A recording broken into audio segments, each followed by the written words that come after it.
Hello class, स्वागत है आप सभी का part number 4 United Nations and its organization में।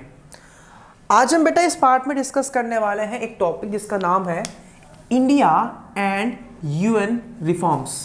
यानी कि जो यूएन के दो रिफॉर्म्स थे, जो हम दो रिफॉर्म्स की यूएन की बात कर चुके हैं अपनी पिछली वीडियोस में, उसको लेकर इंडिया का क्या रिव्यू है। मतलब इंडिया उन रिफॉर्म्स को चाहता है या नहीं चाहता है, मतलब इंडिया का स्टैंड क्या उन रिफॉर्म्स को लेके।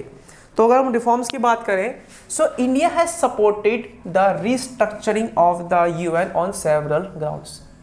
हमारा सवाल था कि इंडिया यूएन रिफॉर्म्स को सपोर्ट करता है नहीं करता। जवाब क्या है? यस, इंडिया सपोर्ट करता है रिफॉर्म्स को, रीस्ट्रक्चरिंग को। किस पॉइंट्स पे? कुछ पॉइंट्स पे जो है इंडिया जो है आपका वो सपोर्ट करता है आपका। ये नेक्स्ट पॉइंट पे इंडिया बिलीव्स, इंडिया मानता है कि एक strengthen and revitalized UN is desirable in the changing world. भाई इंडिया का मानना है कि जो पूरा वर्ल्ड है, पूरा वर्ल्ड अब चेंज हो रहा है बिकॉज ऑफ ग्लोबलाइजेशन। तो पूरे वर्ल्ड जो चेंज हो रहा है, तो यूएन को थोड़ा सा कहते हैं ना स्ट्रांग होने के लिए, अपने आप को और बेहतरीन करने के लिए इंडिया को रिफॉर्म्स करने अब बहुत बहुत ज़रूरी हो गए हैं। यूएन को रिफॉर्म करने बहुत ज़रूरी है, इंडिया का ऐसा मानना है आपका। ये नेक्स्ट पॉइंट पे आते हैं।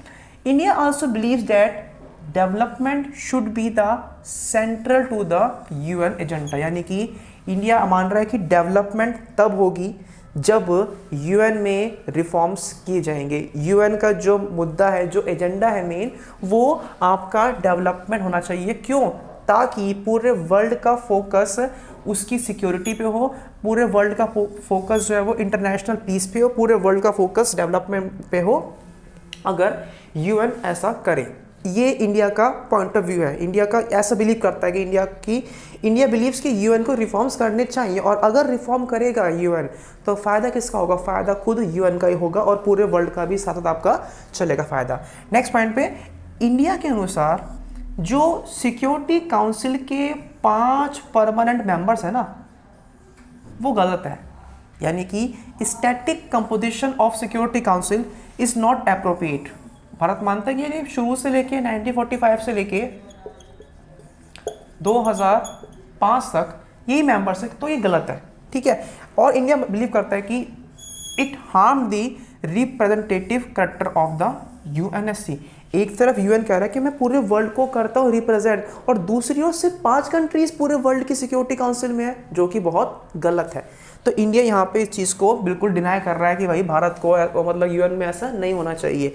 एंड लास्ट पॉइंट यहाँ पे क्या आता है कि इंडिया का मानना है कि भाई अगर यूएनएससी की सीटें होती हैं expanded, so expanded council with more representation will enjoy greater support in the world। जब भाई पूरे वर्ल्ड से अलग अलग जगहों से, अलग अलग कहते हैं ना आपके कॉन्टिनेंट से कंट्रीज आके यूएनएससी का पार्ट बनेंगी, सो डेफिनेटली पूरा वर्ल्ड इस चीज़ को सपोर्ट भी करेगा और पूरा वर्ल्ड इस चीज़ को आपको एंजॉय भी करेगा। सो ये जो आपने पढ़ा बेटा, इतना पोर्शन जो आपने ये बता रहा है कि भाई इंडिया यूएन में रिफॉर्म चाहता है, ये बता रहा है इंडिया यूएन में रिफॉर्म चाहता है। अब जो हमारा नेक्स्ट टॉपिक आ रहा है वो ये आ रहा है कि इंडिया खुद भी चाहता है, India also want to be है permanent member of United Nation security council. India खुद चाहता है बनना परमानेंट मेंबर किसका? यूनाइटेड नेशन सिक्योरिटी काउंसिल का, ठीक है। बट क्या इंडिया के जो फीचर्स हैं, क्या इंडिया के फीचर्स जो हैं वो यूएनएससी के क्राइटेरिया को फुलफिल करते हैं? तो इसका जवाब है यस, ठीक है। अब यस कैसे है? यस ऐसे है कि बेटा मैंने लास्ट वीडियो जो आप लोगों ने पढ़ी थी वहाँ हम लोगों ने डिस्कस किया था कि यूएन सिक्योरिटी काउंसिल का मेंबर बनने के लिए आपके पास में क्या क्या होना चाहिए। तो जो होना चाहिए, जो रिक्वायरमेंट है वो इंडिया के पास है। कैसे है कि India is second most populous country in the world. Bharat पूरे वर्ल्ड की सेकेंड मोस्ट पॉपुलस कंट्री है, और इनकी रिक्वायरमेंट थी कि एक कंट्री जिसके पास अच्छी खासी पॉपुलेशन हो वो यूएनएससी का पार्ट बन सकती है। तो पहली कंडीशन उनकी हो गई फुलफिल। दूसरा, India is the world's largest democracy. उनकी डिमांड थी, यूएनएससी की डिमांड थी कि डेमोक्रेसी होनी चाहिए। भारत में डेमोक्रेसी भी है और भारत में एनएचआरसी यानी कि भारत में ह्यूमन राइट्स काउंसिल भी है। तो दूसरी कंडीशन भी उनकी हो चुकी है पूरी।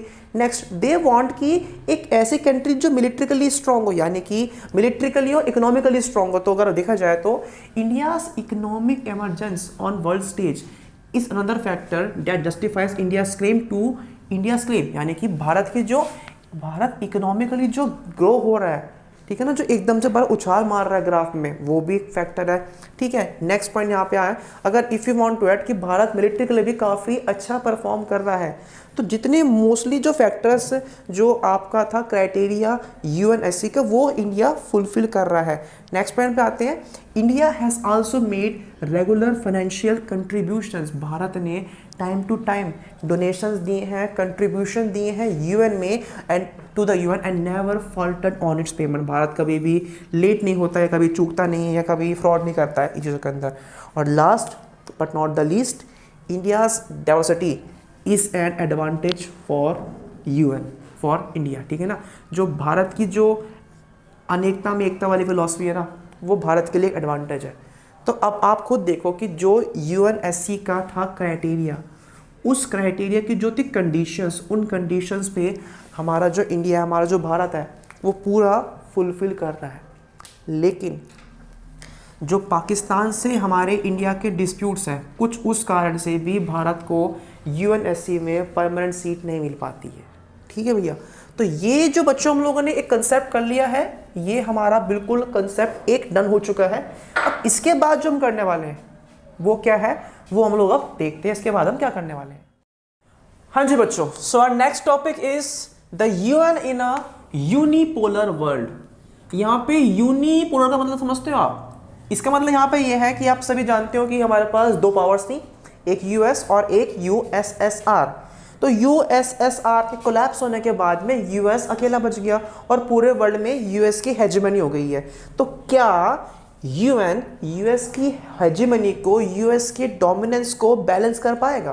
क्या वो उसको टक्कर दे पाया क्या? या फिर वो जो यूएस जो अपनी मिलिट्री पावर से, जो अपने तरीकों से, जो अपने गलत तरीकों से एक्चुअली जो काम करता है पूरे वर्ल्ड में, क्या वो उसको रोक पाएगा? यहाँ पे आपको ये पढ़ना है। So the question is, can the UN serve as a balance against the US dominance? जो यूएस का डोमिनेंस है, क्या उसको टक्कर दे पाएगा यूएन? यस और नो? तो इसका पूरा जो जवाब है वो है नो। अब अगर आप लिख के आते हो एग्जाम में नो, तो मार्क्स ही नहीं मिलेंगे यार, ऑब्वियस सी बात है, नो के मार्क्स कहाँ मिलेंगे आपको? तो ये have to justify your no. आपने बोला है नो, तो क्यों बोला है नो? इसलिए बोला है क्योंकि point number 1, US power can not be checked easily. देखो भाई, अमेरिका को हड़काना, उसको धमकाना आसान नहीं है। क्यों? क्योंकि with the disappearance of the USSR, the US stands as the only super power. भाई यूएसएसआर के खत्म होने के बाद में पूरे वर्ल्ड में जिसका नाम है, जिसका कहते हैं ना भौकाल है, वो कौन है? वो है आपका यूएस। ठीक है। दूसरा, its military and economic power allow it to ignore the UN. भाई देखो, कहते हैं ना जिसकी लाठी उसकी भैंस। जो यूएस है उसके पास पैसा भी अच्छा खासा है, यानी कि वो इकोनॉमिकली स्ट्रांग है, उसकी मिलिट्री भी काफ़ी बढ़िया है। ठीक है, जिस कंट्री की मिलिट्री भी अच्छी है, जो बंदा पैसे वाला भी है, उसके लिए यूएन को इग्नोर करना कोई बड़ी बात नहीं है। और ऐसे ही होता है, उसके लिए कोई बड़ी बात नहीं, वो करता है, मतलब फट से उसको वो जो है वो आपका इग्नोर कर देता है। नेक्स्ट पॉइंट पे, अब अगर हम यूएन की बात करें तो with in the US the influence of US is considerable.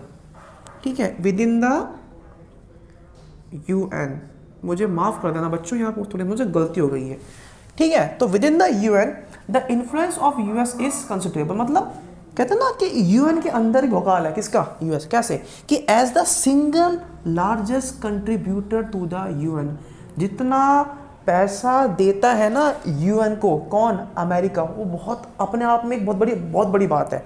The UN has unmatched financial power, मतलब पूरे वर्ल्ड में किसी के पास उतना पैसा देने को है जितना पैसा यूएस के पास है यूएन को देने के लिए। नेक्स्ट पॉइंट पे आते हैं। अब यूएन है कहाँ पे?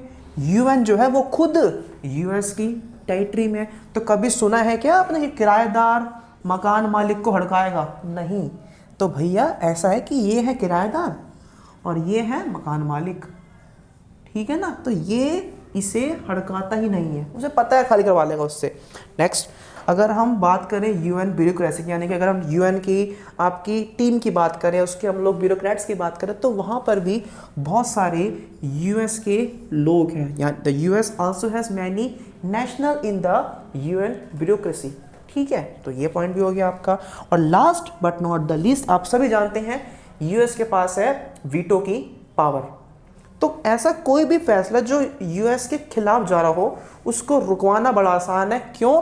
क्योंकि यूएस के पास वीटो पावर है। So the US can stop any move that it finds annoying. उसको लग रहा है कि भाई ये फैसला मेरे खिलाफ कर रहे हैं, तो वो वीटो के पावर से उसको वो रोक सकता है, ठीक है, with the help of veto. तो ये टॉपिक बहुत इंपॉर्टेंट है आपके एग्जाम के पॉइंट ऑफ व्यू से, 2 नंबर में या 4 नंबर में आता है। यहां तक हम लोग अपना चैप्टर पूरा कर चुके हैं।